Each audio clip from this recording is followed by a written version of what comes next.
नमस्कार दोस्तों, आज का अपना सवाल है, यदि क्रय मूल्य तथा विक्रय मूल्य का अनुपात 5:4 है तो प्रतिशत हानि ज्ञात कीजिए।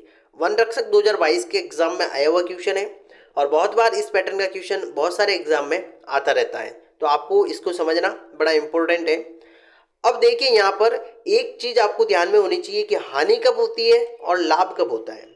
इतने समझदार तो है आप, लेकिन अगर आपको नहीं पता है तो बेसिकली मैं आपको शॉर्टली बता देता हूं कि हानि तब होती है जब अपन क्या करते हैं, किसी वस्तु को या किसी चीज को अधिक मूल्य में खरीद कर लेके आते हैं और कम कीमत में वापस उसको बेच देते हैं, तब अपने को हानि होती है। और लाभ होता है कि कम कीमत में अपन खरीद के लाते हैं और अधिक कीमत में उसको बेचते हैं। ठीक है, तो उस समय क्या होता है, अपने को लाभ होता है। अब यहां पर देखिए, आपके सामने क्रय मूल्य और विक्रय मूल्य दिया हुआ है। अब इनका अनुपात है, क्या है, मूल्यों का अनुपात है कि क्रय किया है उसने 5 में और विक्रय किया है 4 में। तो यहाँ पे अनुपात है, तो अपन मान लेते कि ये रुपए हुए होंगे, जस्ट अपने समझने के लिए। तो 5 रुपए में यदि उसने कोई चीज खरीदी है और 4 रुपए में बेचेगा तो हानि तो होगी, राइट। तो अब देखिए कि हानि हुई है तो कितने की हुई है, 1 अनुपात की हुई है।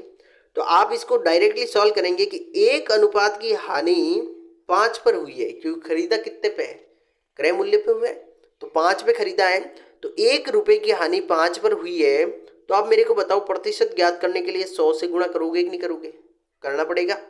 अब आप देखते हैं कि 5 का भाग 100 में देते हैं तो 20 बार जाता है और आपका आंसर निकल के आ गया, 20% की उस व्यक्ति को हानि हो गई। ये आपका फाइनल आंसर हो जाएगा। अब देखिए, इस चीज को समझना, कभी भी हानि कैसे होती है उसको समझना। जैसे मैंने किसी वस्तु को 100 रुपए में खरीदा, ठीक है, और जब उसको वापस बेचा तो मैंने 80 रुपए में उसको बेच दिया। तो अब मेरे को बताओ, मेरे को कितने रुपए की हानि हुई। तो 100 माइनस 80 रुपए, तो हो गई 20 रुपए की हानि। तो इस प्रकार से हानि ज्ञात करते हैं रुपए में। तो और इसका लॉजिक है अनुपात वाला, बस आपको थोड़ा सा दिमाग लगाना है ना। बाकी चीजें वही है, हानि ऐसे ही होगी और लाभ भी ऐसे ही होगा।